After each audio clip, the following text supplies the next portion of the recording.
اب یہاں جو بات میں چاہتا ہوں کہ آپ کو واضح ہو جائے، اس حدیث میں دونوں چیزوں کو پیرلل لایا ہے، من قام رمضان من صام رمضان، پیرلل، بالکل متوازی، ہم بدن اعتبار سے، من صام رمضان ایمانا واحتسابا غفر له ما تقدم من ذنبه، من قام رمضان ایمانا واحتسابا غفر له ما تقدم من ذنبه۔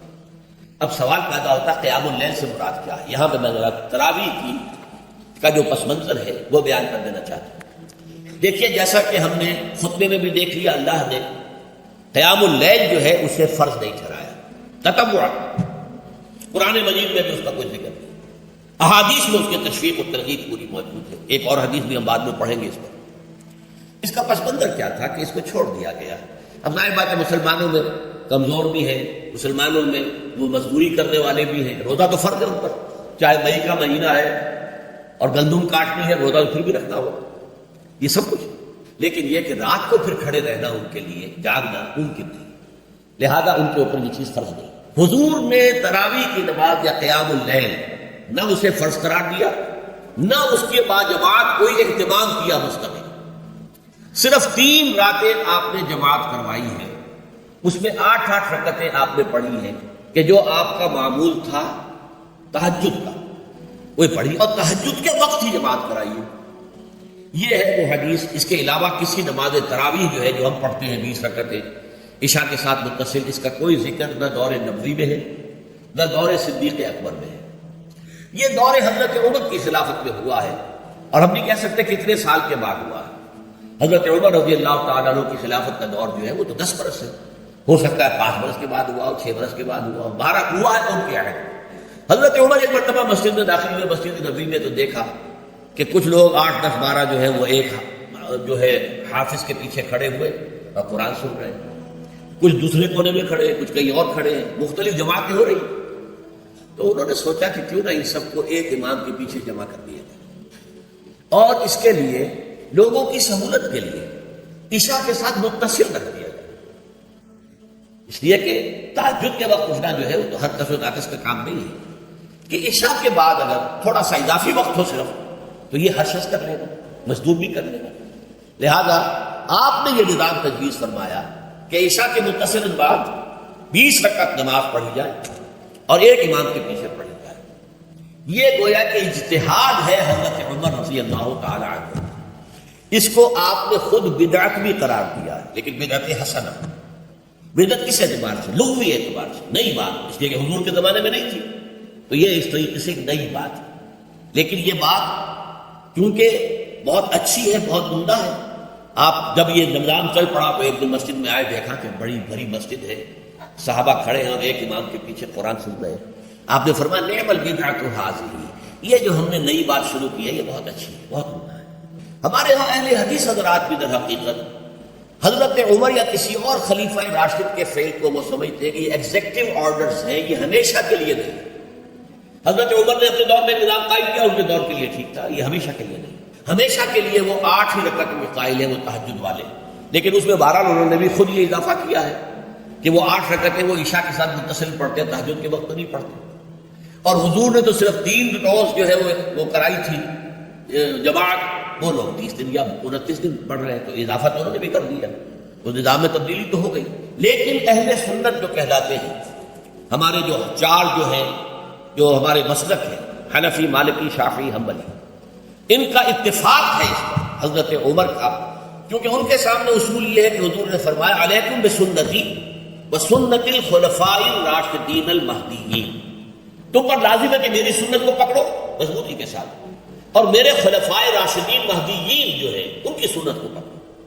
اس اصول سے یہ چاروں فقہ جو ہیں حضرت عمر کے اجتہادات جو ہیں ان کو بھی پابندی سمجھتے ہیں کہ تمام عمر کے لیے، قیامت تک کے لیے امت مسلمہ پر ان کی پیروی لازم ہے، لہذا اس میں اجماع ہے۔ اور یہاں تک کہ یہ سب سے آخری جو اس میں مسلک پیدا ہوا ہے زمانی اعتبار سے، سب سے پہلے مسلک جو ہے حنفی پیدا ہوا ہے، پھر مالکی پیدا ہوا ہے، پھر شافعی پیدا ہوا ہے، اور پھر حنبلی آخری۔ اور امام احمد بن حنبل بہت بڑے محدث بھی، مسند احمد بن حنبل جو ہے وہ بہت بڑی کتاب ہے، بہت اہم کتاب ہے، جامع کتاب ہے، تو ان کے ہاں بھی 20 رکعتیں ہیں۔ چنانچہ حرمین شریفین میں، سعودی عرب میں، مکہ اور مدینہ منورہ میں جو نماز تراویح ہوتی ہے اس کی 20 رکعتیں ہیں، لیکن اہل حدیث حضرات جو ہے وہ اس 8 کے اوپر اتفاق کرتے ہیں. بہرحال یہ ایک اختلاف ہے جو میں نے اس کا پس منظر بیان کر دیا. لیکن اس 20 رکعت نماز سے ادا کرنے سے جو کہ زیادہ سے زیادہ 50 منٹ یا 1 گھنٹہ لگتا ہے، اس سے وہ قیام اللیل کا حق ادا نہیں ہوتا. قیام اللیل کا تو کچھ اور ہی تقاضا ہے. قیام کسے کہتے ہیں؟ یہ سورہ مزمل سے واضح ہوتا ہے.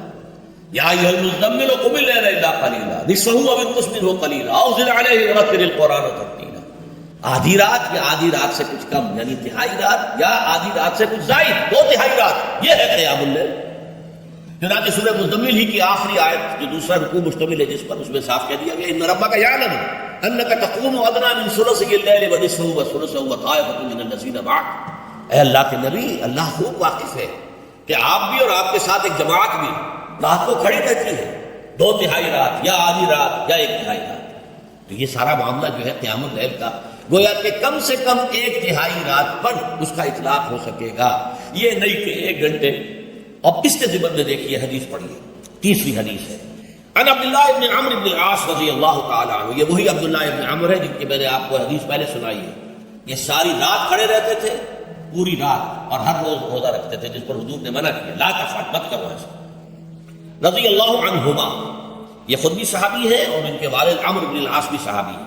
ان رسول اللہ صلی اللہ علیہ وسلم قال، کہ اللہ کے رسول صلی اللہ علیہ وسلم نے فرمایا الصیام والقرآن یشفعان للعبد. روزہ اور قرآن بندے کے حق میں شفاعت کریں گے. یقول الصیام، روزہ یہ عرض کرے گا اللہ کی کتاب میں، اے رب پروردگار، انی منعتہ الطعام والشہوات بالنہار، میں نے تیرے اس بندے کو دن کے دوران کھانے پینے سے اور اپنی شہوت کا تقاضا پورا کرنے سے روکے رکھا، یہ میری وجہ سے روکا رہا، تو میری شفاعت اس کے حق میں قبول فرما. فشفعنی فیہ، میری شفاعت اس کے حق میں قبول فرما. ویقول القرآن، قرآن کیا کہے گا؟ منعتہ النوم باللیل، میں نے اسے رات کے وقت سونے سے، نیند سے روکے رکھا. فشفعنی فیہ، تو اس کے حق میں میری شفاعت قبول فرما. حضور فرماتے ہیں فیشفعان، ان دونوں کی شفاعت قبول کی جائے گی. یہ ہے قیام اللیل. یہ قیام اللیل صرف تراویح کی نماز سے جو پڑھ لی جاتی ہے، اور ہمارے ہاں تو یہ ہے، وہاں کم سے کم یہ تو تھا، صحابہ کرام کھڑے ہوتے تھے تو جو قاری پڑھ رہا ہوتا تھا وہ ان کے دل میں اترتا جاتا تھا، اس کا مضمون اور مفہوم جو ہے ان کو معلوم ہے، لہذا وہ اس کی زبان سے نکلا وہ ہر لفظ ان کے قلب کی گہرائیوں تک اتر رہا. یہاں تو یہ ہے پیرٹ لائک حافظ ہے، اسے خود پتہ نہیں میں کیا پڑھ رہا ہوں. اکثر حفاظ جو ہے وہ عالم تو نہیں ہوتے، اور جو سن رہے انہیں کوئی پتہ نہیں ہم نے کیا سنا. تو ٹھیک ہے، کم سے کم ثواب کو انہیں ملے گا کہ انہوں نے وقت نکالا ہے. 1 گھنٹہ ہی اضافی صحیح، لیکن بہرحال اس کا وقت انہوں نے نکالا ہے، محنت کی ہے، کھڑے رہے ہیں، ثواب ملے گا. لیکن جو مقصد ہے وہ حاصل نہیں ہوتا. اس مقصد کے حصول کے لیے اول تو قیام اللیل کی کم سے کم مدت 1/3